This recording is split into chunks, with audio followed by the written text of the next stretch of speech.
할렐루야. 우리의 목자가 되어 주셔서 우리의 삶을 부족함이 없도록 인도해 주시고 또 우리에게 축복의 전화를 부어 주시는 우리 하나님을 향하여 우리 할렐루야 찬양대에서 귀한 찬양을 올렸습니다. 우리 주님께서 영광 중에 받아주신 줄로 믿습니다. 찬양의 가사처럼 우리 모두가 목자 되신 우리 주님을 바라보고 의지하여 나아가 부족함이 없는 풍성한 삶을 살아가는 우리 모두가 될 수 있기를 주의 이름으로 축원합니다. 우리 옆 사람 합니다. 나눕시다. 목자 되신 주님을 따릅시다. 목자 되신 주님을 따릅시다. 지난 주간에 런던 올림픽이 시작이 되었습니다. 이 땅에 평화의 제전으로서 런던 올림픽이 시작되어졌는데 이번 런던 올림픽을 통해서 또 우리나라 대표 선수들이 나아갔습니다. 국위선양을 하고 또 열심히 최선을 다해서 좋은 결과를 내기를 바라는 마음과 함께 이 땅에 선한 경쟁을 통해서 또 더없이 살맛나는 세상, 하나님의 나라와 가까운 이 세상을 만들어가는 데에 힘쓰는 그 같은 우리 모습, 또 기도하는 그런 평화의 제전의 기간이 될 수 있기를 우리가 기도하면서 또한 우리가 관람하고 또 응원하고 또 그렇게 임하는 우리의 모습이 될 수 있기를 원합니다. 지난 주간에 강원도 정선에 하얀 까마귀가 나왔다 하는 소식을 우리가 듣지 않았습니까?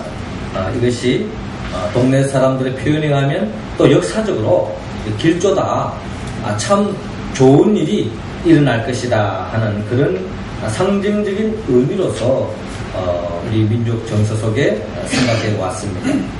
또 흰 까마귀만 그런 것이 아니라 또 이번에 경상남도 밀양에서 또 한 사슴 농장에서 또 하얀 사슴이 또 이렇게 났다 하는 또 소식을 들었습니다. 이 하얀 사슴을 백록이라 하더라고요. 저는 백록의 의미를 잘 몰랐는데 우리가 제주도의 그 백록담을 이야기하지 않습니까? 그 제주도 한라산의 그 백록담, 눈이 내린 그 산을 이야기하는데 하얗다는 거죠. 이 또한 이 하얀 사슴을 백록이라고 하는데 이 백록의 또 하나의 전통적으로 이어내려오는 의미로서 아주 상스러운 일로서 또 좋은 일이 일어날 것이다. 우리나라에 좋은 일이 일어날 것이다 하는 그런 기대 속에 이야기를 많이 합니다. 아마도 이런 이야기를 많이 하는 것은 요즘 우리가 경제를 둘러보더라도 또 세계적으로 경제가 굉장히 지금 어려운 상황이 있고 또 우리나라는 세계 경제에 엄청난 영향력을 받기 때문에 또 우리 경제 또한 한치 앞을 내다볼 수 없기 때문에 또 이러한 어려움 속에서 생활고 속에서 아마 이런 기대치를 또 강하게 가져보는 것 같습니다. 경제만 그런 것이 아닙니다. 정치적으로도 여러 가지 지금 우스스한 분위기 속에 진행되어져 가고 있고 또 사회적으로 보면은 참으로 우리의 마음을 아프게 하는 죽음의 이야기들이 우리의 생활 속에 많이 자리 잡고 있습니다. 꽃을 피우지 못한 어린 꽃다운 소녀가 죽음을 당하고 또 나름대로 제주도 올레길에서 나름대로 죽음을 당하는 그런 여인의 소식을 들을 때에 우리 많은 사람들이 정말 뒷동산 한번 산책하는 것도 마음 놓고 할 수 없는 그런 사회 속에, 그런 시대 속에 우리는 지금 살아가고 있습니다. 이런 속에서 우리의 마음을 무겁게 하고 또 힘들게 하는 이런 시대 속에서 이런 흰 까마귀 이야기나 또 흰 사슴 이야기를 들을 때에 많은 사람들이 믿거나 말거나 아니라 이런 좋은 이야기에 대해서는 기대치를 강하게 걸고 뭔가 좀 좋은 일이 일어났으면 좋겠다 하는 그런 희망을 품고 있는 것이 오늘날 우리들의 삶의 현상이라는 것입니다. 그러나 성경은 분명히 이야기합니다. 이런 것들로 인해서 우리의 삶의 모든 문제가 해결되어지고 우리의 삶의 모든 두려움으로부터 염려로부터 벗어날 수 있는 것이 아니라 우리의 삶의 진정한 염려와 근심과 걱정으로부터 벗어날 수 있는 유일한 길은 우리의 목자 되신 우리 주 예수 그리스도께 나아갈 때에 우리는 참된 안식을 누릴 수 있고 참된 평안을 누릴 수 있고 부족함이 없는 삶, 풍성한 삶으로 나아갈 수 있다고 성경은 말씀하고 있습니다. 이것이 바로 복음이라는 것입니다. 오늘 성경의 말씀은 바로 이처럼 우리 모두가 예수 그리스도 우리의 선한 목자 되신 주님께로 나아갈 때에 주님께서 우리에게 안겨주시는 복이 있다는 것입니다. 그 말씀은 우리 지난 주일에 주셨던 말씀과 크게 다를 바가 없습니다. 오늘 요한복음 6장을 통해서 그렇다면 우리가 예수께로 나아가면 주님께서 우리에게 구체적으로 우리의 삶 속에 어떤 복을 주는가, 우리가 성경의 말씀을 통하여 그 복을 우리가 이 시간에 붙잡고 헤아리고 그 성경에 나타나는 그 축복이 우리의 삶 속에 우리의 삶의 자리에 일어날 수 있도록 우리가 바라고 기도하는 마음으로 오늘의 말씀에 우리가 또한 경청할 수 있기를 원합니다. 먼저 우리가 선한 목자 되신 우리 주님께로 나아갈 때에 주님께서는 우리에게 건강의 복을 주신다고 성경은 말씀하고 있습니다. 2절 말씀 우리 같이 한번 읽어봅니다. 시작. 큰 무리가 따르니 이는 병자들에게 행하시는 표적을 보았음이로라. 아멘. 예수님께서 갈릴리 바다 곧 디베랴 바다 건너편으로 갑니다. 예수님께서 가는 곳마다 많은 사람들이 따라옵니다. 왜냐하면 예수님께서 어떤 질병에 걸렸어도 치유해 주시는 것을 보았기 때문입니다. 그렇습니다. 예수님을 믿으면 어떠한 병에 걸렸다 할지라도 그 병으로부터 치유함을 받는다고 성경은 우리에게 분명히 약속하고 있습니다. 우리가 잘 아는 요한복음 5장을 보더라도 38년 된 병자여가 절망의 나날을 보냈지만 예수님께서 다가오셔서 네가 낫기를 원하느냐라고 물었을 때에 제가 낫기를 원하지만은 제가 이 못에 들어가면은 누군가가 내가 이 몸에 들어가기만 하면 물속에 들어가면 나을 수 있다고 이야기하는데 제가 낫고자 들어가지고 하는 그 순간에 다른 사람이 먼저 들어가서 저는 나을 기회가 없습니다. 나을 수 없는 이 자신을 한탄하고 있습니다.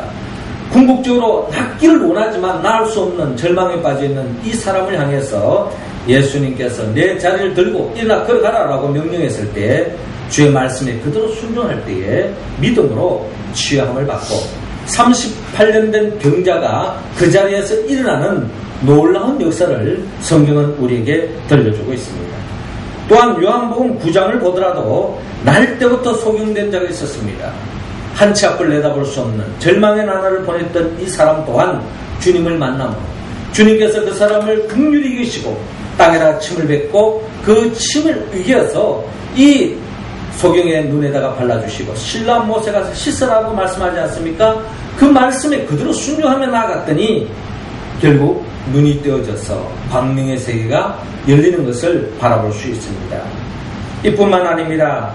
예수님께서 이렇게 주님의 이름으로 치유했던 것처럼 베드로도 성전 미문에서 안전병을 향하여 은과 금은 내게 없거니와 내게 있는 것으로 내게 주노니 곧 나사렛 예수부터 이름으로 걸어라 라고 명령할 때에 그 자리에서 일어나는 놀라운 역사를 성경은 우리에게 보여주고 있습니다. 예수님이 행하셨던 것을 동일하게 믿고 베드로가 행했을 때에 동일한 치유 역사가 일어났다는 것입니다. 이 치유 역사는 그러면 베드로에만 머무르냐? 그렇지 않습니다. 저와 여러분들에게도 어떠한 병에 걸렸다 할지라도 믿음으로 간구하고 나아가면 주님께서 우리의 병을 낫게 해주신다는 것입니다. 내 이름을 경외하는 너에게는 의로운 해가 떠올라서 치유하는 광선을 바라리니 너희가 나가서 외양간에서 나온 송아지같이 뛰리라 라고 말씀하고 있습니다. 하나님을 경외하고 하나님을 믿고 의지하고 믿음으로 빛을 선포하며 믿음으로 치유하며 나갈 때에 어떤 병도 나을 수 있다라고 성경은 말씀합니다. 하나님은 우리의 생명의 주인이 되십니다. 어떠한 암에 걸렸다 할지라도 하나님이 그 생명을 주관하고 계십니다. 우리가 아무리 낫고자 할지라도 하나님의 뜻이면 부르시면 우리는 가야 합니다. 그러나 우리의 삶의 자리에서 하나님이 우리에게 맡겨주신 사명이 아직 남아있을 때는 결국 그 어떠한 병에 걸렸다 할지라도 기도하면 낫게 해주시고 하나님의 은혜로 말미암아 치유의 능력을 경험할 수 있다는 것이 성경의 역사고 우리의 삶 속에도 그대로 적용되어진다는 겁니다. 오늘도 우리 같이 예배를 드립니다만은 우리 성도님 가운데 우리 제일 뒤에 계신 우리 김현숙 권사님도 암에 걸려서 죽음에 이르는 병에 걸리지 않았습니까? 하나님이 역사하심으로 그 믿음을 보시고 우리 김현숙 권사님 아직도 사명이 있다 생각하셔서 지금까지 이렇게 장수의 복을 누리게 하셨습니다. 이종철 집사님도 여기 앉아 계시지만 이종철 집사님도 위암에 걸려가지고 위를 잘라냈습니다. 지금까지 하나님께서 그 생명 지탱해 주지 않습니까? 우리 최송자 권사님도 죽음에 이르고 병원에서 서울대학병원에서 며칠 못 삽니다. 몇 달도 아니에요. 며칠 못 삽니다 하는데도 그 생명 지금도 붙잡아 주셨습니다. 이처럼 하나님께서는 우리에게 사명을 주셨습니다. 그 사명이 닿을 때까지는 하나님께서는 우리 생명을 지켜주십니다. 분명한 것을 믿고 하나님 앞에 기도하고 간구하여서 하나님이 사명을 다하는 그날까지, 하나님이 부르시는 그날까지는 우리가 어떠한 병에 걸렸다 할지라도 기도하면 나을 줄로 믿고 믿음으로 기도하셔서 주님의 은혜로 치유의 능력으로 건강한 삶, 행복한 삶 열어가는 우리 모두가 될 수 있기를 주의 이름으로 축원합니다. 이어서 두 번째로 우리가 예수 그리스도께로 나아가면 주님께서 우리에게 풍요의 복을 안겨줍니다. 11절 말씀 우리 할렐루야 찬양 대원들 읽어주시기 바랍니다.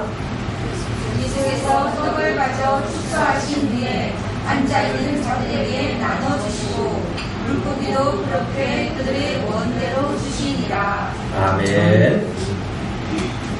예수님께서 병든 자를 치유하시며 나아갈 때에 많은 사람들이 주님께로 나옵니다. 야, 여기 살 길이 있구나.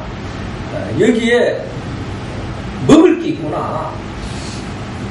어느 시대를 막론하고 다 경제적인 어려움을 다 겪고 있습니다.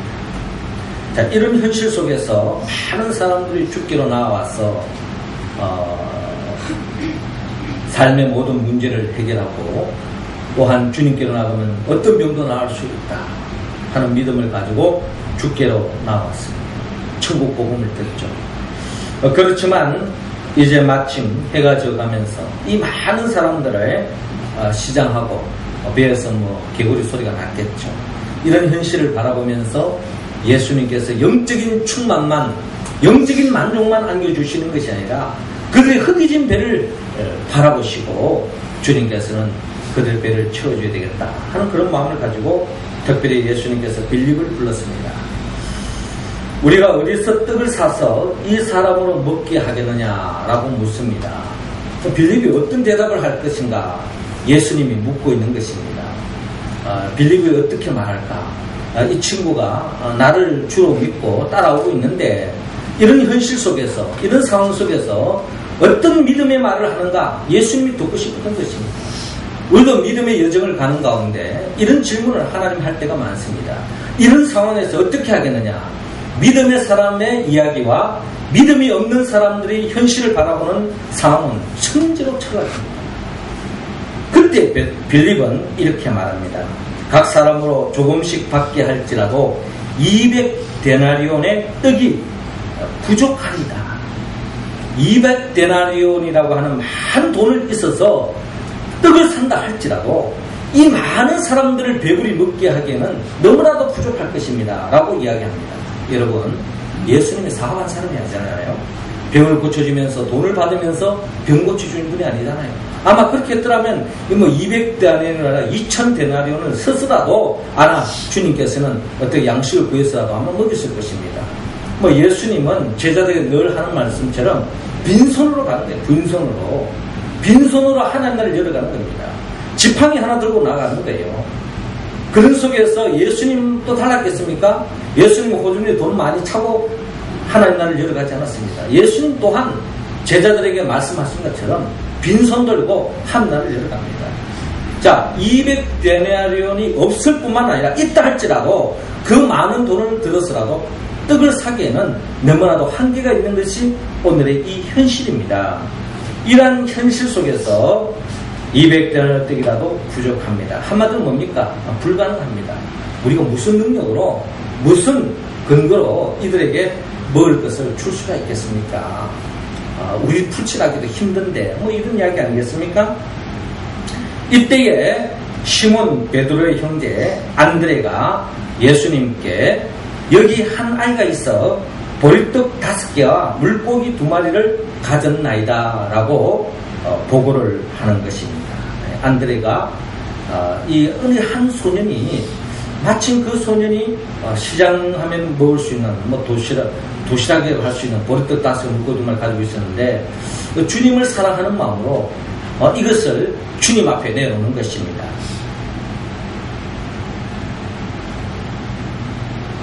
그러면서 이 시몬 베드로의 형제 안드레가 하는 말이 그러나 그것이 이 많은 사람들에게 얼마나 되겠습니까? 지금 이 많은 사람들이 성경 기록은 5,000명, 어린아이까지 여자들까지 합치면 2만 명 정도를 지금 예상하고 있는데 이 보리떡 5개 물고기 2마리로 2만 명 이상 되는 이 많은 사람들이 누구 입에다가 되겠습니까? 하는 것입니다.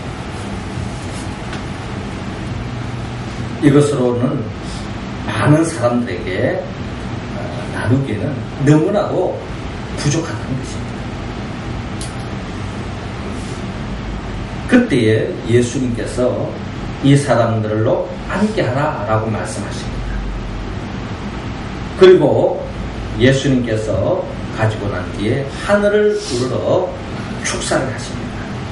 이 축사라고 하는 의미는 2가지 의미를 가지고 있습니다. 첫 번째는 하나님 앞에 감사 기도를 올립니다. 여러분 2만 명이 되는 가운데 이 보리떡 5개 2마리를 가져다 놓고 한숨이 나왔으면 나왔지 이 속에 여러분 감사할 수 있겠습니까? 도대체 이걸 누구 입에다 대느냐? 어린 한 소년이 먹기에도 부족한 그것을 어디다가 쓰이겠느냐? 너무나 부족하지 않습니까? 그럼에도 불구하고 주님은 작은 것에도 감사했습니다. 하늘을 우러러서 축사하시고 감사했다는 것입니다. 그리고 이 음식에 하나님의 복이 임하도록 간절하게 기도했습니다. 그리고 주님께서 말씀하시기를 이것을 저들이 원하는 대로 나누어 주어라 라고 말씀합니다. 저희가 나누어 주는 대로 먹는 역사가 일어납니다. 그리고 주님께서 먹고 남은 것을 거두어라. 얼마나 남았습니까? 12광주리가 남았습니다. 주의 말씀에 순종해 나갈 때에 많은 사람들에게 있어서 정말 아무것도 아닌 그 보리떡 5개 물고기 2마리지만 하나님을 사랑하는 마음으로 주님이 내 인생의 목자가 된다고 하는 절대 주권을 가지고 드리는 그 손길은 돈 수천만 원, 수백만 원, 아니 보리떡 100만 개보다 더 가치 있고 의미 있는 거죠. 하나님을 사랑하는 마음. 이 어린 소년이 보리떡 5개 물고기 2마리 작은 것이 살지는 몰라도 하나님께서 그 마음에 주님을 사랑하는 마음을 주시고 또 주님의 역사에 조금이라도 보태고자 하는 그런 마음 감동을 주셨기에 그 감동으로 바친 것에 대해서는 하나님께서 책임지시고 역사하는 놀라운 역사를 바라봅니다. 결국 모든 사람들이 예수를 믿음으로 배고픔에서 배부름으로 가난에서 풍요로 이어지는 것을 바라볼 수 있습니다. 아마 이와 같은 놀라운 역사 또한 성경에 이미 기록되어 있습니다. 열왕기하 4장에 보더라도 엘리사 선지자가 자기 수하에 주변에 한 100명의 사람들이 있었습니다. 제자들이 있었죠. 그런데 마침 먹을 것이 없습니다. 어떤 성경에 보면은 다 주의 일을 하는 사람들이 풍요롭고 그냥 넉넉하게 하는 경우가 거의 없습니다. 다 부족함 속에서 없는 가운데서 나아가는 가운데 그때마다 하나님께서 은혜를 베풀어 주셔서 믿음으로 한 걸음 한 걸음 나아가게 하는 거죠. 광야 이스라엘 백성들도 창고에 그냥 엄청난 음식을 챙겨놔놓고 그들이 출애굽한 게 아니에요. 일용할 양식을 주는데 하루하루 만나와 메추라 하루하루 먹을 수 있는 양만 주는 것을 볼 수가 있습니다. 이처럼 부족하지만은 하나님이 채워주심으로써 길이 열리는데 이 엘리사 선지자에게도 100명의 제자들이 있었지만 먹을 것이 없는 거예요. 근데 마침 어떤 사람이 엘리사 선지자에 찾아와서 보리떡 20개와 채소 얼마를 갖다 줍니다. 이 100명의 사람들에게 음식을 먹기에는 너무나도 부족한 양이었습니다. 그때 엘리사가 자기의 제자들을 불러 그 음식을 사람들에게 나눠주라고 했습니다. 그러나 제자들은 그 음식으로 100명을 먹을 수 없다고 말했습니다. 그러나 엘리사 선지자는 하나님의 말씀에 무리가 먹고 남을 것이라고 말씀하셨다면서 가서 나누어 주어라 라고 말씀했습니다. 그러니까 엘리사 선지자는 이 어떤 과학적인 그런 현상적인 걸 이야기하는 것이 아니고 하나님의 말씀이 근거해서 하나님 먹을 수 있다 하니까 믿음으로 갖다 주고 나누라는 겁니다. 그대로 순종해 나갔더니 먹고 남는 역사가 일어났습니다. 할렐루야. 그렇습니다. 예수님은 구약 성경을 통하여서 비전을 품고 믿음의 역사를 펼쳐갈 수가 있었습니다. 이처럼 우리도 마찬가지입니다. 이 성경의 말씀을 그대로 우리가 믿고 우리의 삶 속에 믿음으로 나아가면 하나님께서 분명히 역사합니다. 이게 바로 믿음의 사람들의 증거입니다. 믿음의 선배들이 이야기합니다. 우리 교회 연세 드신 분, 믿음의 연조가 깊은 분, 고백을 들어보십시오.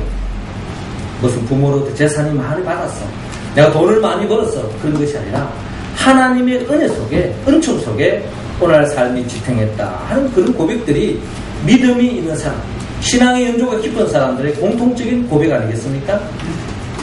제가 예전에 어느 교회를 섬기는데 어느 집사님께서 이런 간증을 했습니다. 이분이 친구의 전도를 받아서 교회를 처음 갔는데 그 교회에 처음 갔는데 처음으로 설교를 들은 게 요한복음 6장의 말씀이라는 거예요. 이 버릇떡 5개가 물고기 5,000명을 먹였다 막 이렇게 이야기하는데 주위 사람들은 아멘 하고 이제 믿고 있는데 자기 자신은 고등학교 한 2학년 정도 되면 아주 이성이 밝지 않겠습니까?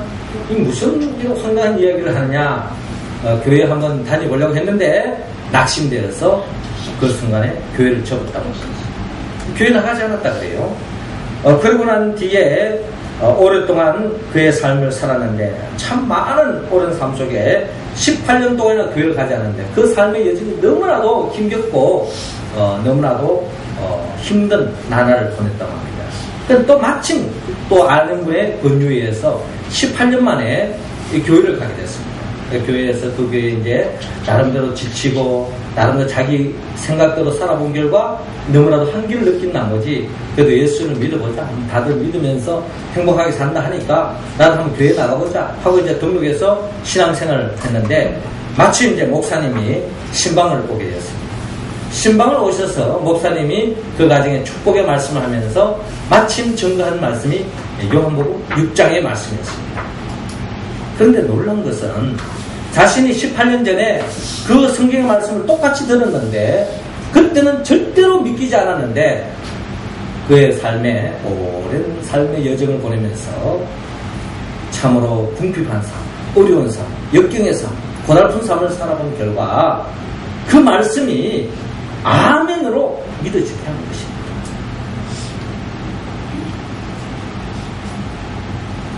그때부터 놀라운 역사가 일어났습니다. 예수를 믿음으로 그렇다고 해서 그가 모든 것이 막 부자가 되어지고 막 형통하고 잘 된 건 아니지만 그 이후로 그의 삶에 여전히 어려움도 있었고 힘든 것도 있지만 그 말씀을 믿음으로 말미암아 그 어떤 어려움과 역경으로 이겨나가는 힘을 얻었다라고 증거하면서 저는 그 집사님을 보면서 참으로 마음속에 제 마음속에 큰 감동이 된 것은 어려움이 있고 역경이 있고 또 질병도 있었지만 늘 감사하는 마음과 기쁨을 잃지 않았다는 것입니다.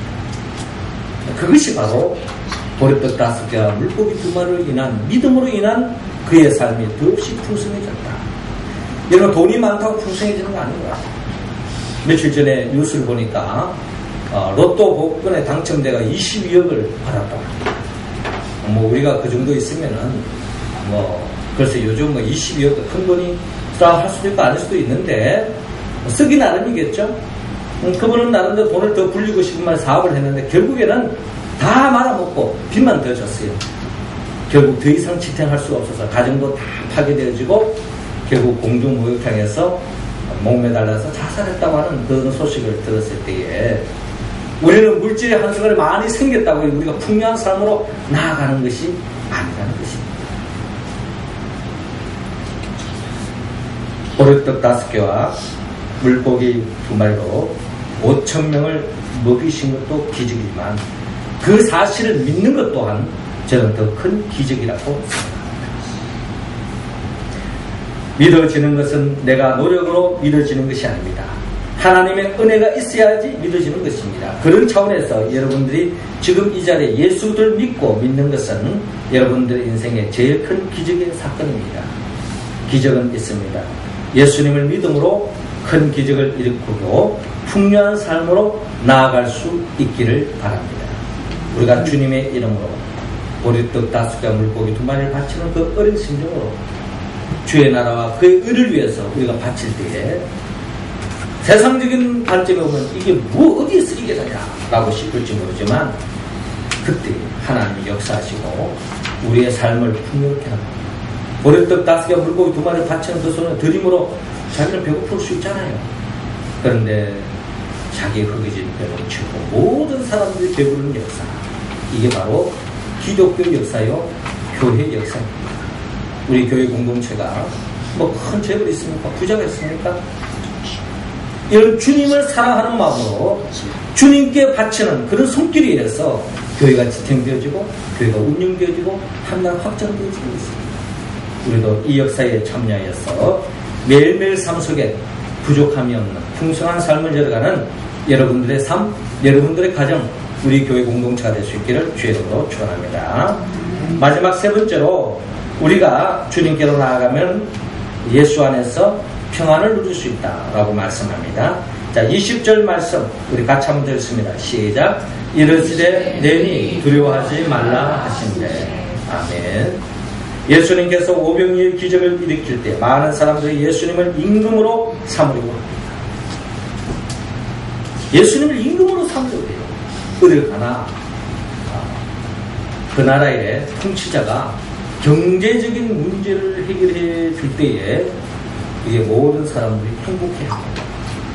역대 정부를 보면 뭐 여러 가지 이념도 이야기하고 이데올로기도 이야기하고 뭐 정책도 이야기하지만 실로 사람들은, 민중들은, 백성들은 이 경제적인 부분에 굉장한 민감성을 가지고 있습니다. 어느 날을 보더라도 아무리 정치 잘해도요, 경제적인 문제가 해결 안 되면요, 그 순간에 그 정권이 이어가지 못합니다. 이 현실 아닙니까? 그거와 마찬가지로 이 당시에 많은 사람들이 예수님을 왕으로 세우려고 합니다. 왜? 예수님께로 나아가면 경제적인 문제가 해결되어집니다. 그러나 예수님은 그런데 마음 빼앗기지 않습니다. 예수님이 가야 할 길이 있기 때문입니다. 예수님은 사람들의 마음을 읽고 혼자 산으로 떠납니다. 예수님의 제자들은 배를 타고 바다를 건너 가버나움으로 갑니다. 이때 이미 날이 어두웠고 예수님은 아직 저희에게 오시지 않았습니다. 이때 큰 바람이 불었죠. 파도가 일기 시작했습니다. 예수님의 제자들이 겁에 질려서 공포에 떨고 있습니다. 이때에 예수님께서 바다 위로 걸어오십니다. 제자들이 배에 다가옵니다. 예수님의 제자들이 더욱더 두려워합니다. 두려움 속에 떨고 있는 제자들에게 주님께서 말씀합니다. 내니 두려워 말라. 내니 두려워 말라.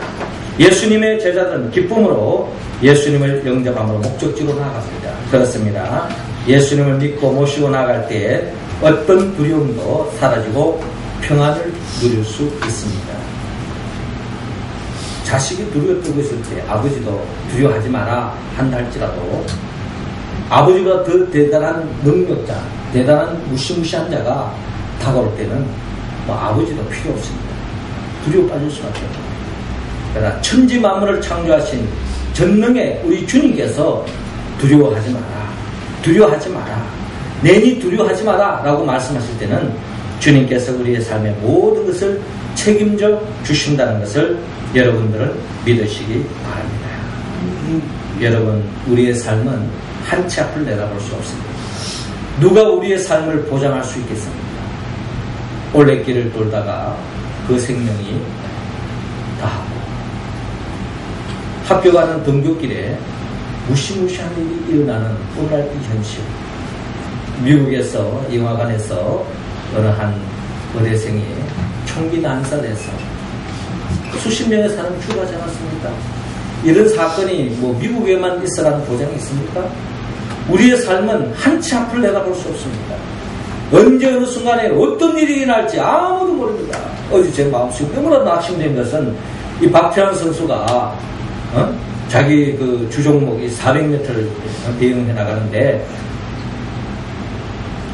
이 예선전입니까? 그 1등을 했어요. 그런데 실격이 판정됐습니다.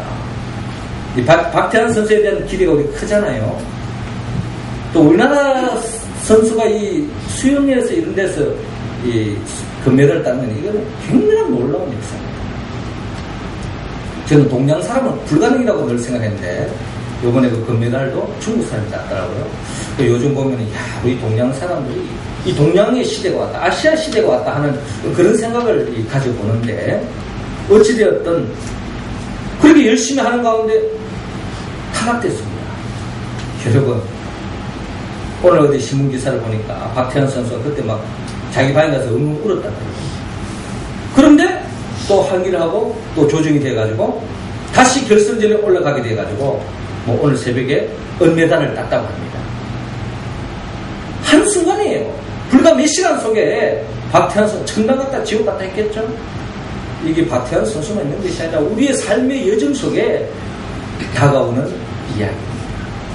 어제까지만 해도 그렇게도 고요한 유리바다 같은 바다가 한순간의 풍랑이면은 뒤집어지는 것이 우리의 삶의 여정입니다. 어제까지도 평안하고 건강하고 행복한 사람이 한순간에 그 건강을 잃고 모든 돈을 통증할 수 있고 모든 것이 다 깨어질 수 있는 것이 우리의 삶의 여정입니다. 그 누가 보장할 수 있습니까? 이러한 삶의 여정을 살아가는 우리들에게 주님께서 오늘 성경을 통하여 우리에게 말씀합니다. 안심하라, 내니 두려워 말라. 안심하라, 내니 두려워 말라. 이 말씀을 여러분 다 들을 수 있기를 원합니다. 하나님께서 직접 오늘 이 재단에 주의 몸된 교회에 나온 여러분들에게 주시는 주님의 말씀입니다. 내니 두려워 말라. 여러분 주님을 목자로 모시고 살아가는 우리의 삶 속에 어떠한 일이 날지라도 주님께서 우리를 가장 복된 길로, 진리의 길로, 승리 길로, 영생 길로 인도해 주신 줄 여러분 믿으시고 이 믿음으로 결국 복된 삶을 이뤄가는 소원의 항구에 이르는 우리 모두가 다 될 수 있기를 주의 이름으로 축원합니다. 기도드리겠습니다. 생명의 영 보혜사 성령님이시오, 이 시간 우리와 함께하여 주시옵소서. 나를 위하여 십자가에 못 박혀 죽으시고 부활하신 예수 그리스도의 영의 도움을 받아서 오늘 주님께서 요한복음 6장을 통하여 우리에게 약속하신 이 건강의 복과 풍요의 복과 이 평안의 복을 우리 매일매일 삶의 자리에서 누리며 하나를 누리며 전파하며 살아가는 우리 모두가 되게 하여 주옵소서. 예수님의 이름으로 기도드리옵나이다. 아멘. 우리 찬송가 400장 우리 찬양하면서 준비하시는 건 올리겠습니다.